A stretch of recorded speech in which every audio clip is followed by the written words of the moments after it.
Welcome everyone for the next lecture.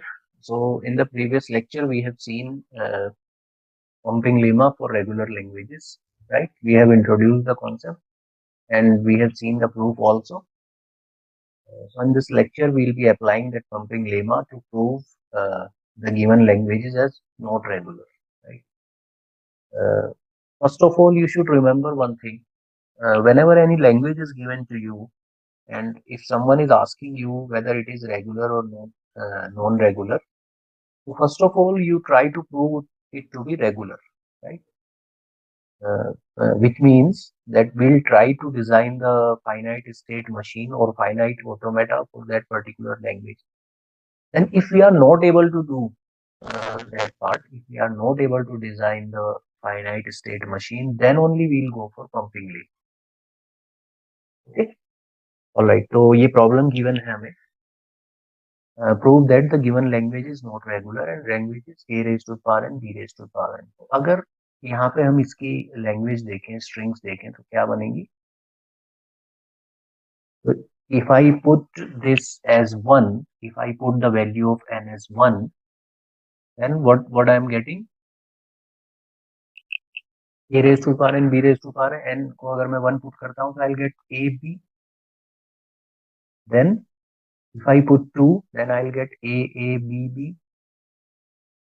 Then triple a triple b and so on. So it is going to be an infinite language. Okay. तो एक चीज हमें और ध्यान रखनी है कि this particular language cannot be implemented with the help of finite automata. उसका रीजन क्या है कि अगर आप यहाँ पे देखो कि जो भी स्ट्रिंग जनरेट हो रही है उसमें पहले नंबर ऑफ ए आ रहे हैं and then same number of B आ रहे हैं. If you are having 1a then 1b, 2a then 2b, 3a's then 3b. Now when it will generate number of b's, right? So it should remember how many a have already occurred. तो finite automata जो है obviously उसके साथ जो limitation है that that limitation is it do not have memory, right? It can not remember the things. लेकिन यहाँ पे इस पर्टिकुलर केस में अगर हम देखें तो उसे याद रखना पड़ेगा कि कितने ए हैं, then only it can put the same number of b's. खैर, अब हम इसे प्रूव करते हैं with the help of pumping lemma. Will try to prove it to be non regular. पहला स्टेप क्या होता है, हम एक n या m की वैल्यू कंसीडर करेंगे. तो लेट अस सपोज कि मैंने m लिया है कितना, एग्जांपल 3. तो जब मैं m को 3 लूंगा तो मेरी स्ट्रिंग क्या जनरेट होगी, w क्या जनरेट होगी? m को जब आप 3 पुट करोगे यहाँ पे इस पर्टिकुलर लैंग्वेज में तो क्या होगा, a to the power 3 b to the power 3 and it is nothing but 3 times a and then 3 times b. तो सबसे पहले हमें क्या करना होता है, पहली कंडीशन क्या होती है कि जो लेंथ ऑफ स्ट्रिंग है it has to be greater than equals to m. Length of string has to be greater than equals to m. अब यहाँ पे स्ट्रिंग की लेंथ कितनी आ रही है, 6. 6 is greater than equals to 3. Yes, condition true. ये वाली कंडीशन हमारी ट्रू है. ऑलराइट. अगला स्टेप क्या होता है कि अब हम अपनी स्ट्रिंग को 3 पार्ट्स में डिकम्पोज करेंगे. We try to decompose our string into x, y and z. और कंडीशन क्या होती थी, length of x y collectively it should be less than equals to m, जो भी आपने पॉजिटिव इंटीजर कंसीडर किया है. और दूसरी कंडीशन, ये फर्स्ट कंडीशन है. सेकंड कंडीशन क्या होती थी कि length of y should be greater than equals to 1. अब विल ट्राई टू डिकम्पोज. अब इस स्ट्रिंग में से लेट सपोज मैंने इस डबल ए को क्या ले लिया, x लिया. डिकम्पोजिशन कर रहा हूँ. जो नेक्स्ट वाला a है इसे मैंने लिया y, और जो ये बचे हुए 3 b हैं इन्हें मैंने लिया z. अब हम चेक करते हैं क्या ये हमारी कंडीशन सेटिस्फाई कर रहे हैं. तो यहाँ पे अगर मैं देखूं तो लेंथ ऑफ एक्स वाई कितनी आ रही है, x कितना है डबल ए, y कितना है सिंगल ए, तो टोटल लेंथ कितनी हो गई 3. तो क्या length of x Y less than equals to M है? Length of x Y is 3 less than equals to M, मैंने कितना एज्यूम किया था 3, 3 less than equals to 3, yes, ये भी कंडीशन ट्रू हो गई। अब हम देखते हैं अगली कंडीशन, क्या length of y greater than equals to 1 है? तो वाई कितना है मेरा, सिंगल है, उसकी लेंथ कितनी हो गई 1, 1 is greater than equals to 1, ये कंडीशन भी ट्रू है। That means I am able to decompose my this given string a to the power 3 b to the power 3 into 3 part x y z। Pumping Lima क्या कहता है कि अगर ये language regular है, नेक्स्ट पार्ट पे आते हैं, अगर ये लैंग्वेज रेगुलर है और आप ये डिकम्पोजिशन कर सकते हो, उस केस में क्या होगा कि जो y वाला पार्ट है वो पंप होना चाहिए ना, रीजनरेट होना चाहिए। That means any w of i, now I should be able to write it as x y to the power I z, or I equals to 1, 2, 3 and so on, right? Check करते हैं।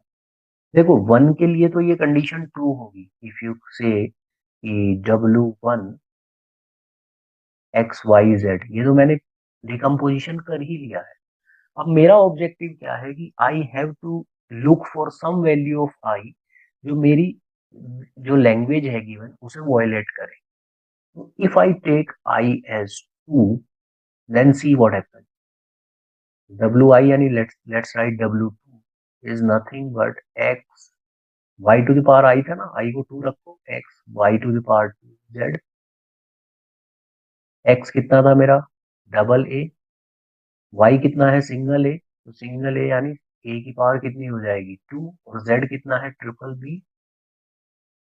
What I am getting is a a, and a square मतलब फिर से a and triple b, and what I am getting is a to the power 4 b to the power 3, and this is actually not equals to a to the power n b to the power n, क्योंकि हमारी language क्या कह रही थी कि जो भी string generate होगी उसमें a और b जो है वो इक्वल नंबर में होने चाहिए, लेकिन यहाँ पे a और b की पावर जो है वो डिफरेंट आ रही है, right? So what we have done, we have identified one value of I that is actually contradicting our language. So this proves that this given language, this given language is not regular. Okay? एक और problem देखते हैं। L is a raised to the power p where p is prime। तो prime number आप सभी को पता होंगे, तो prime number are those number which are actually having only two factors, right? Which are divisible by only two values, one by itself and other one is one, right? यहाँ पे language क्या बनेगी,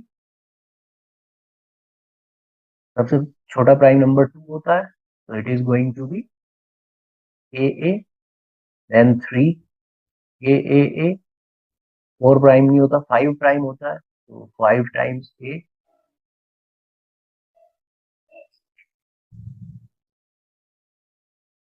and so on, again it is going to be infinite.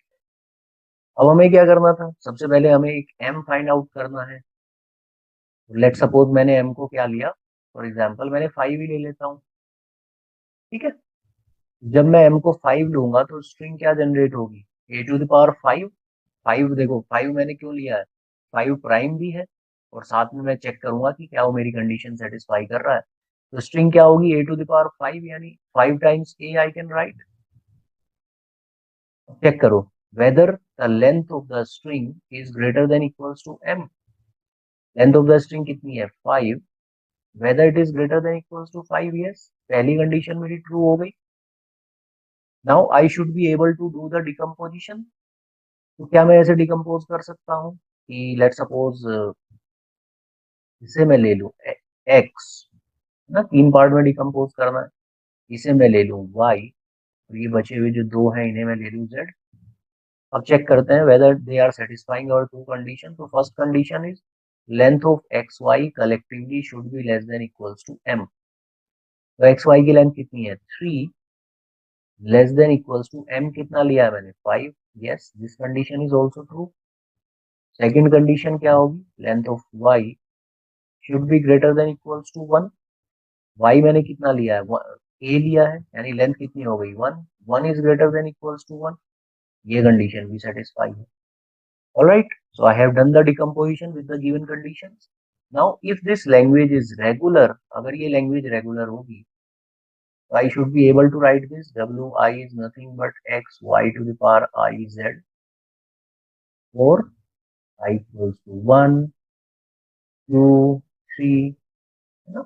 ये symbol pump होना चाहिए, y वाला portion pump होना चाहिए।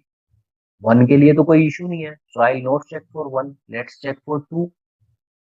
अगर मैं I को 2 लिखता हूँ तो क्या बनेगा, W2 is nothing but x y square z।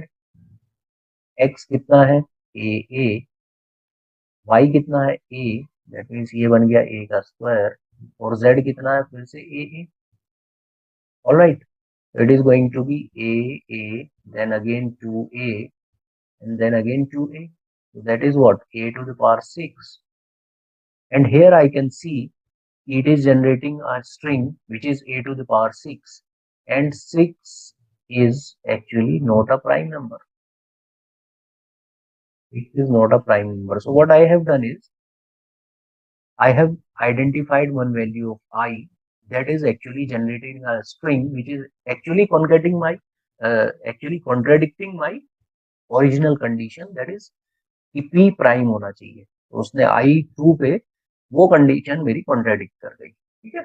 So this proves that this given language is not regular. Alright, तो इस लेक्चर को हम यहीं पे एंड करते हैं।